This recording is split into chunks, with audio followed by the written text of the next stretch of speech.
When you're in lockdown, you're feeling gross. You're so bored you look like you've seen a ghost. It's time to do that thing you love the most. That's right, it's time to meet the host.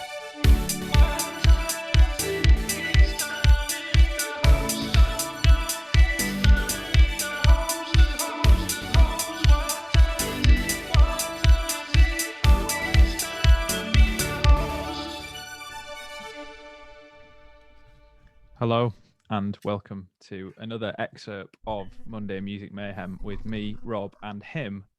Matti. Hello. This afternoon, we thought we would play a little game called Meet the Host, as demonstrated by the song Meet the Host. And we both thought we'd wear sunglasses as well. And Matty's have fallen off his head. That's why I've got the backup sunglasses. We'll definitely leave that in. So this afternoon is going to be the first of a little mini series that will run on a Wednesday about Matty and I and music and how we got into music and how our musical journeys are still ongoing. So today's subject will be the first album that we ever bought / got obsessed with out of our parents' record collections. And Matty is going to go first. So my first sort of album that I got into wasn't strictly an album. It was like a compilation CD of Foo Fighters songs that my dad burnt for me when I was a kid. I think that was the first kind of time I had music that I had to listen to, if that makes sense. I just want to explain to any younger viewers out there who may not be aware of the concept of burning a CD. It doesn't actually involve setting a compact disc on fire. What Matty means by that is that you would take a digital file, which one might find on a streaming service in 2020, and you would put it on a CD from your computer using a process called burning. It's like making a playlist, but with a lot of more steps, and you can play it in your car if you don't have an aux lead. If there are any older viewers out there, that's the equivalent to making a mixtape.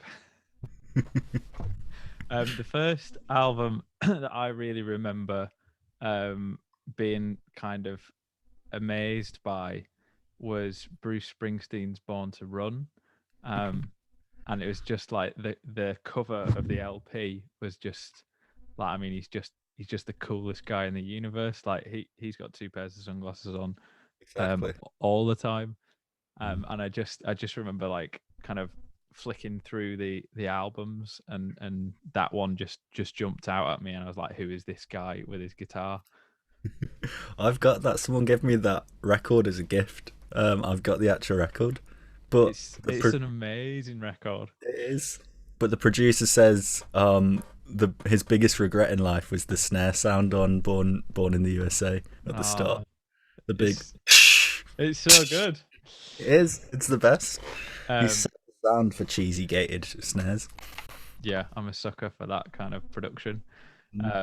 So tell me a bit more about Foo Fighters. Was there anything in particular about like when you first heard Foo Fighters? Was it like loud guitars, or was it like drumming, or what was it about that record?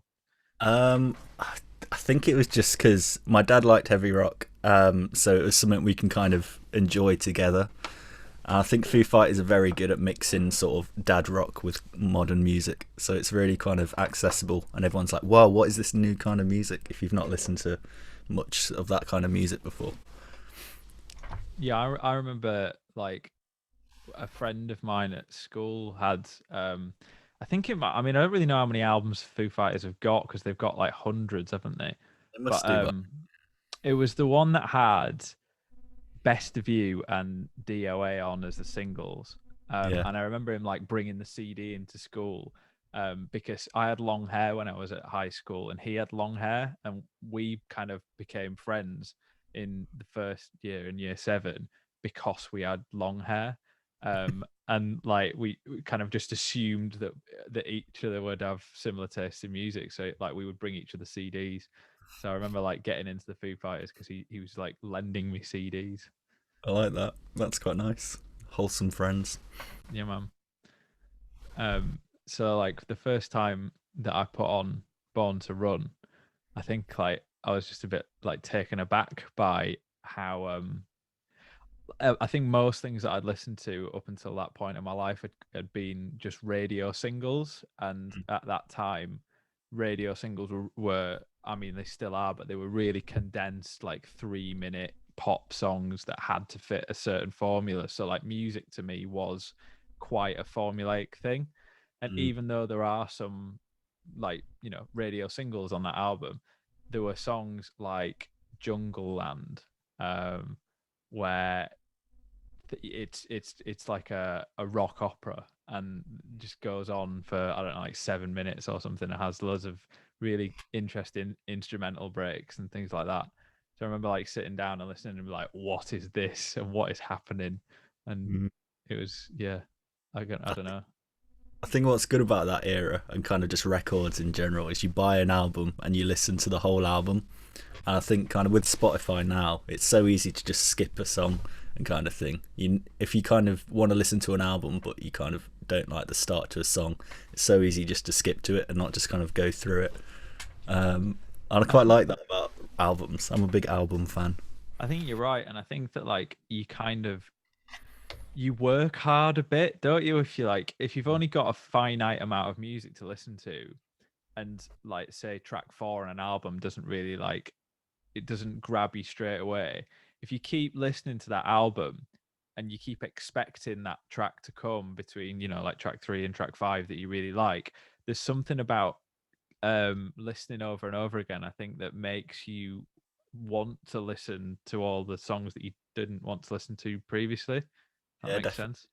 I've got a friend who's a jazz guitarist, and his guitar teacher at the time, he said when he was younger he bought a George Benson record, and he was so excited for it, and he played it and he hated it, and he was like, well, I've got to just listen to it again until I start liking it. I think that's kind of a good way of kind of getting to know about music you don't really know much about. I guess like now anyone watching this who's kind of grown up on Spotify and Apple Music and all that sort of stuff, they'll think that we sound like really old men, which I quite like the idea of.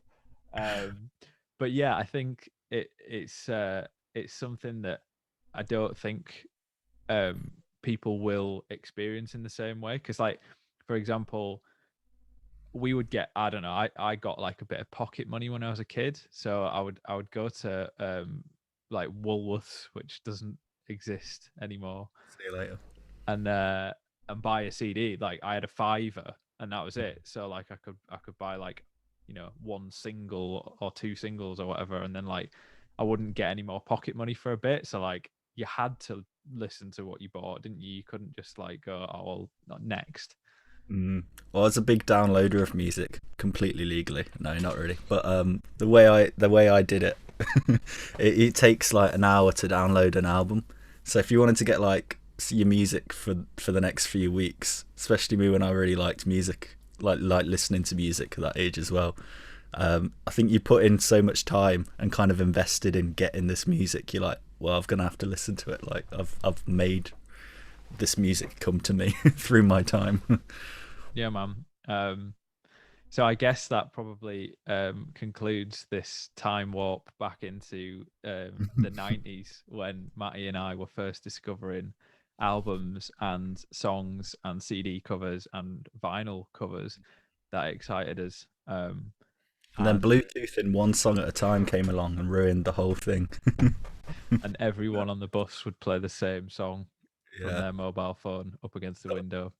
I was Please, that one kid who figured out how to get a song from a computer onto a phone and then had to Bluetooth it to everyone. I bet you were the techie wizard, weren't you? Was, yeah. If anyone wants to join in this conversation and tell us about the first time they listened to an album that kind of they fell in love with, then please comment below, and we'll get back to you. And also, if anyone still plays music out of their phone speaker on the bus next to the window to make it a little bit louder, then please let us know, because that was also something that I've just been reminded of. Yeah, that was genius. But yeah, I guess that concludes today's episode of Meet the Host. Matty, can you please tell me what time it is? I think it's time to meet the host. Is that right? Well, play us out. When you're in lockdown, you're feeling gross. You're so bored you look like you've seen a ghost. It's time to do that thing you love the most. That's right, it's time to meet the host.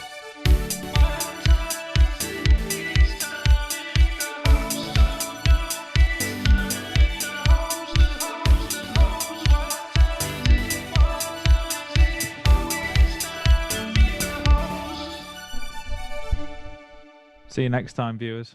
See you next time.